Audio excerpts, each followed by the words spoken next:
Ndasubiye kubaramutsa mwe banywanyi mukurikira iyi mboneshakure yacu ari nayo yanyu Shiramatsiko TV. Imboneshakure imwe rudende idushikiriza inkuru n'ibiganiro utaronka ahandi.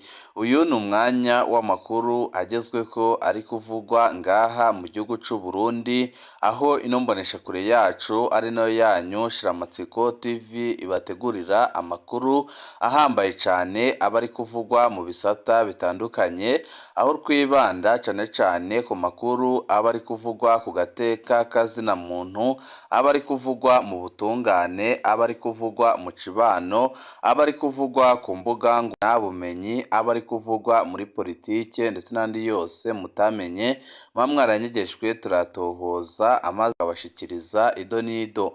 Tubazaniye amakuru ahambaye cane kandi adahumuriza ari kuvugwa ku butegetsi bwa Perezida Evariste Ndayishimiye, aho tuza kugaruka ku birebana n'igitoro, tukaba dufise amakuru ahambaye cane kandi adahumuriza ku Barundi, avuga ko abagenzi bakomeye cane ba Generali Arengiyome Bunyoni bari muri Tanzania aribo bakoze ibishoboka byose kugira ngo bazibire igitoro kibure mu gihugu c'u Burundi, kugira ngo bicafuze ubutegetsi bwa Perezida Evariste Ndayishimiye, amaze Abarundi bahaguruke baje mu mabarabara bamwamagane bavuge ko ataco ashoboye, kandi koko ibyo bakoze biraboneka neza ko byatanze umusaruro mwiza kuri bo, kuko ubu tuvugana mu gihugu c'u Burundi hari ikibazo gikomeye cane c'ibura ry'ibitoro, aho kwiyunguruza ubu ngubu bitagikunda, abanyagihugu bagenda n'amaguru, ibidandazwa bikaba byarazimvye ku rugero rukomeye cane, byose bikaba byaravuye ku ikena ry'igitoro riri ngaha mu gihugu c'u Burundi, kugeza naho Abarundi batanguye kwiyumvira gusenyura iyi ntwaro ya CNDD-FDD, iyi ntwaro imaze igihe ibapfukamye mu nda. Ariko amakuru adushikira akaba avuga ko ibura ry'igitoro rikomoka ku bagenzi bakomeye cane bari mu gihugu cya Tanzania, bari mu nzego zikomeye cane, harimo na Perezida wa Tanzania, aho bakoze ibishoboka byose kugira ngo Perezida Evariste Ndayishimiye apfungure Bunyoni, nawe akarahira akarengwa akavuga ko atashobora gufungura Generali Arengiyome Bunyoni, nabo bagahita bashavura ku buryo bukomeye cane, ku buryo biyumviriye gukora ibishoboka byose kugira ngo bazibire igitoro ntigisubire kuboneka ku butaka bw'u Burundi. Ibi akaba ari byo biriko biraba mu gihugu c'u Burundi, kandi akaba ari ibintu byerekana ko Ndayishimiye yananiwe, kuko akimara gukura Bunyoni yavuze ko igitoro akifatiye mu minwe, avuga ko kitazongera kubura ku butaka bw'u Burundi, ariko kuva yavuga ko akifatiye mu minwe, igitoro cyahise kibura ku rugero rukomeye cane, ku buryo ubu imyaka ibiri iheze ata gitoro kirangwa ku butaka bw'u Burundi, kugeza naho umushikiranganji wa mbere Gervais Ndirakobuca batazira ndakugarika yavuze ko atanyishu afise ku kibazo cy'igitoro, akerekana ko leta yose yananiwe icyo kibazo, ariko akerekana ko uwavuze ko agifashe mu minwe n'ubundi ari watumye igitoro kitaboneka, kuko iyo apfungura Generali Arengiyome Bunyoni, abategetsi bakomeye cane bo muri Tanzania bari gupfungura igitoro kikaboneka ku bwinshi mu gihugu c'u Burundi. Ibi byose nyine bikaba biri mu biteje ikibazo gikomeye cane. Turaza kubigaruka ko mu idonido ry'amakuru, aho twaronse amakuru ahambaye cane avuye muri Tanzania ndetse avuye no mu begereye Perezida Evariste Ndayishimiye, aho ariko haraba ibiganiro bikomeye cane hagati ya leta ya Tanzania ndetse na leta ya Perezida Evariste Ndayishimiye, kugira ngo igitoro gisubire kuboneka ku butaka bw'u Burundi, ariko bikaboneka ko bizagorana ko kiboneka mu gihe Generali Arengiyome Bunyoni wahoze ari umushikiranganji wa mbere w'igihugu c'u Burundi azaba atarapfungurwa. Murabikurikira mu idonido ry'amakuru. Turaza no kubabwira ku makuru ahambaye cane ari kuvugwa ku barwanyi ba Tabara, aho amakuru adushikira adahumuriza kuri aba barwanyi, akaba ari amakuru ateye ubwoba, yerekana ko hari abarwanyi ba Tabara bari bapfungiwe mu gihugu c'u Burundi, ubu baba baramaze kwicwa, ariko nanone bagenzi babo bari muri Repubulika Iharanira Demokarasi ya Kongo bakavuga ko byanga byakunda bagomba gukora ibishoboka byose bagatabara bagenzi babo bafunzwe n'ubutegetsi bwa Perezida Evariste Ndayishimiye, kuko baba bafunze mu mwaka wa 2021. Akaba ariyo mpamvu twaronse amakuru avuga ko mu gisagara ca Bujumbura himirije gukora ibitero bikomeye cane bishobora gusiga bifunguje abo barwanyi, mu gihe bimaze kuboneka ko abafashwe bariko baricwa, kandi bikaboneka ko iyi leta ataho bishobora gushikana igihugu c'u Burundi. Ibi byose nyine Leta Itabara ikaba iriko irabifashwa n'inzego z'umutekano zitandukanye ziri ngaha mu gihugu c'u Burundi, yaba abajejwe umutekano, yaba bari mu mugambwe uri ku butegetsi CNDD-FDD, yaba bari mu nzego z'iperereza ndetse n'abanyagihugu batandukanye baruhijwe n'ubuzima bubi cane buri ngaha mu gihugu c'u Burundi. Ni byinshi twabateguriye tugira ngo tubashikirize, weco ubusabwa nta kindi, niba ukunda amakuru n'ibiganiro tudahwema gucisha kuri uno muyoboro wa YouTube Shiramatsiko TV, ukaba utaravyonda kuri sabone vyondaho kugira ngo ko dushizeho amakuru n'ibiganiro bene nk'ibi ujye uba uwa mbere mu gushikirwa nabyo. Tudatevye rero amakuru yacu tatangurire ku biriko biravugwa ku barwanyi b'umuhari Leta Itabara, mbere yuko tuza kujya ku makuru ahambaye cane ari nayo yatuzinduye arabana n'ibiriko biraba mu gisata kijejwe kuzana ibitoro ngaha mu gihugu c'u Burundi, aho ibintu bikomeye cane hagati ya Tanzania n'u Burundi, ariko amakuru adushikira akavuga ko igitoro cyazibiwe n'abategetsi bakomeye cane bahoze ari abagenzi bakomeye cane ba Generali Arenguiyome Bunyoni bashaka ko Perezida Evariste Ndayishimiye bamugondoza akemera ko ibintu byongera gusubira ku murongo, amaze Bunyoni agapfungurwa ku buryo bwihuse. Amezi 3 araheze atawuzi aho abagwanyi batatu ba Leta Itabara bajanywe. Gerard Niyonkuru, Egide Nkurunziza na Santoline Minani nibo barwanyi batatu ba Leta Itabara bakuwe muri bagenzi babo bandi bari bapfungamwe mu ibohero rikuru rya Mpimba. Uwa mbere atwawe kuwa 21 Ruhuhuma uno mwaka, babiri bandi bajanwa kuwa 28 Ruhuhuma. Amakuru ava mu ibohero rikuru rya Mpimba aho bari bafungiwe avuga ko bahawe iperereza ry'igihugu, ariko nanone andi makuru akemeza ko iperereza yaba ryarahise ribagandagura ubutaraririye. Amezi 3 ararenze atawusubiriye kubakubita ijisho. Abaryango babo bafise impungenge ku mutekano wabo, bakanatinya ko bashobora kubakoresha mu mabi atandukanye, bagasaba umuco ku babo. Abo baryango bavuga ko ico bashikira cose cobazwa ubwa mbere wahoze arongoye ibohero rikuru rya Mpimba Serge Batazira Gikona, kuko ariwe yabatanze. Abarwanyi b'umuhari Leta Itabara bari mu ibohero rikuru rya Mpimba kuva muri Munyonyo umwaka wa 2021, bari batanzwe n'igihugu c'u Rwanda kuwa 30 Mukakaro 2021, ari 19. Babiri barejejwe na sentare baca bararekurwa, hasigara 17. Abo bose bakaba baciriwe umunyoro wo guherayo muri Mukakaro 2022 na sentare nkuru ya Muha.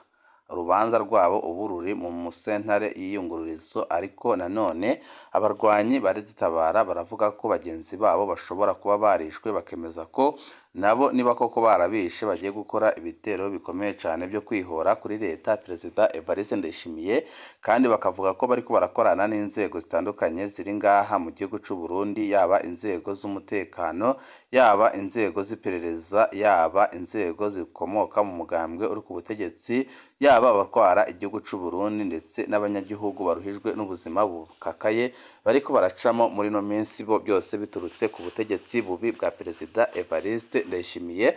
Ayo makuru akaba yemeza ko abarwanyi ba Leta Itabara batari bake baba baramaze gushika mu gisagara ca Bujumbura, kandi bakaba bafise ibigwanisho bihambaye cyane kuko bariko barakorana n'abajejwe umutekano, bakaba biteguriye gukora ibitero bikomeye cyane mu gihugu c'u Burundi, cyane cyane mu gisagara ca Bujumbura, aho bazibanda mu bibanza bihambaye cyane bihurirwamo abatari bake, ndetse bakaba bavuga ko bagomba gukora ibishoboka byose kugira ngo bagondoze ubutegetsi bwa Perezida Evariste Ndayishimiye.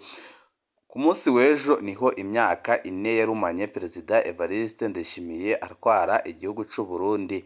Abamuha amanota y'ibyo yakoze bemeza ko ari 0% kuko aho yasanze igihugu kiri uyu mwanya yamaze kugishyira ahantu habi cyane, aho benshi bemeza ko kuba mu Burundi ari nko kuba mu kigandaro, kandi bakemeza ko imyaka 4 Perezida Evariste Ndayishimiye amaze atwara igihugu c'u Burundi ibintu nka byose yabitabayanze, kandi mukaranabibona aho ubu abarundi isinzi kugera ku bashinga amateka basigaye bagenda n'amaguru kubera ikena ry'igitoro riri ngaha mu gihugu c'u Burundi rikomoka ku mafaranga mvamakungu, akaba ariko abategetsi batandukanye batangaza, ariko nanone amakuru yadushikiye kandi akaba ari amakuru yizewe kuko yavuye mu bategetsi bakomeye cane bari muri Tanzania ndetse no mu nzego z'iperereza zegereye Perezida Evariste Ndayishimiye. Ntahumuriza aravuga ko ikintu gikomeye cane kandi cyaba cyaratumye igitoro kibura burundu ku butaka bw'u Burundi ari ukubera ifungwa rya Jenerali Arengiyome Bunyoni.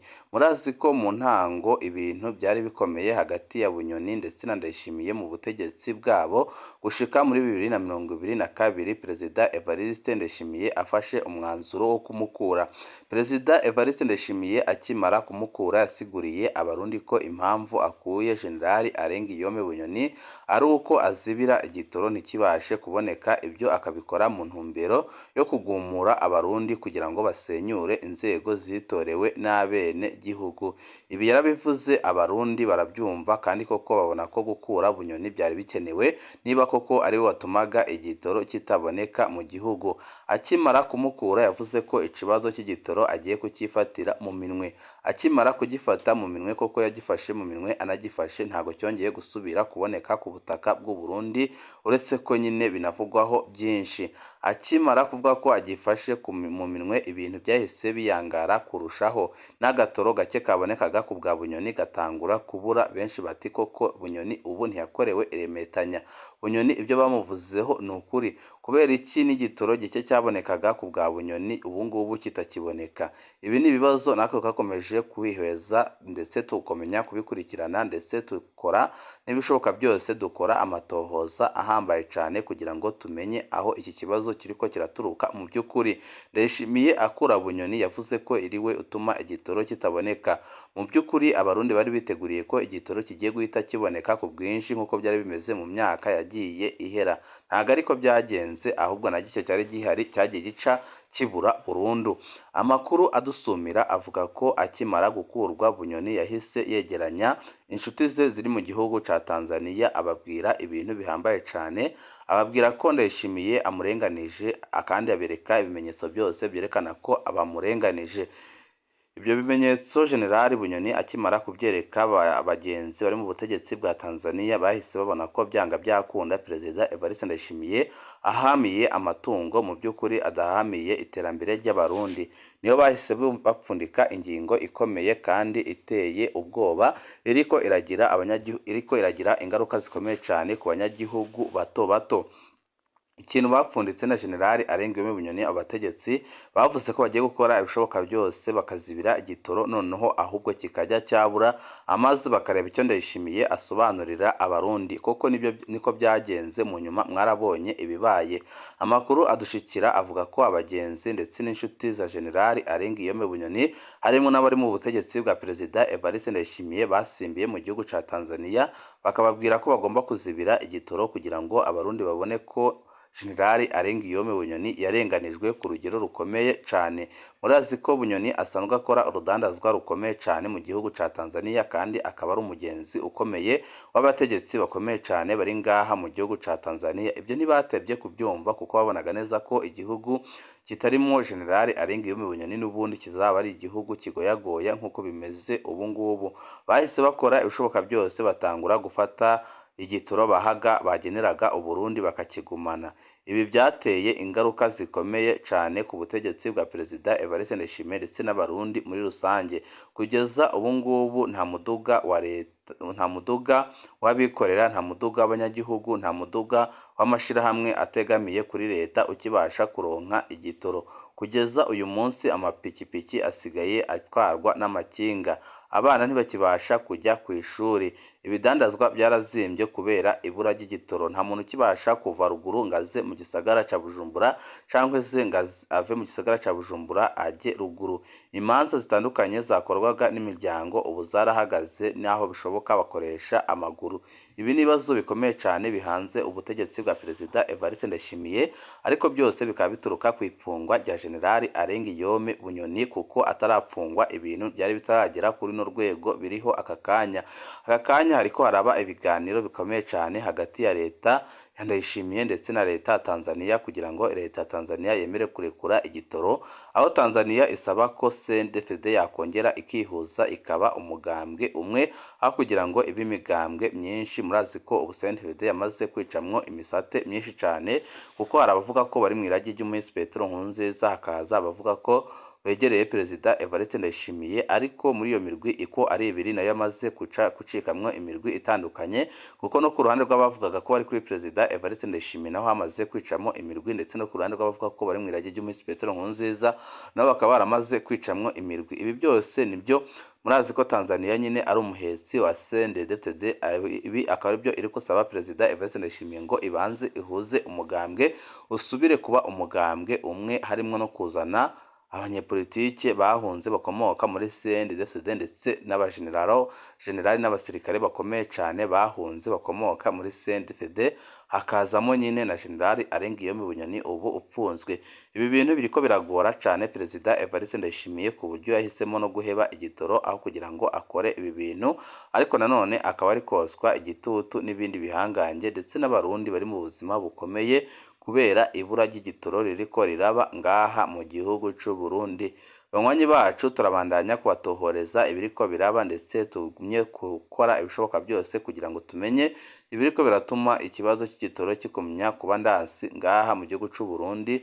Uko turajya tumenya bishasha turajya tubashikiriza tunyuze kuri uno muyoboro wa YouTube Shiramatsiko TV, ubashikiriza inkuru n'ibiganiro utaronka ahandi. Ubu utarabyonda kuri sabone cyangwa subscribe utegerezwa gupyondaho kugira ngo uko dushizeho amakuru n'ibiganiro bene nk'ibi ujye uba uwa mbere mu gushikirwa nabyo. Ibihe byiza nibyo ndabipfurije banywanyi bacu.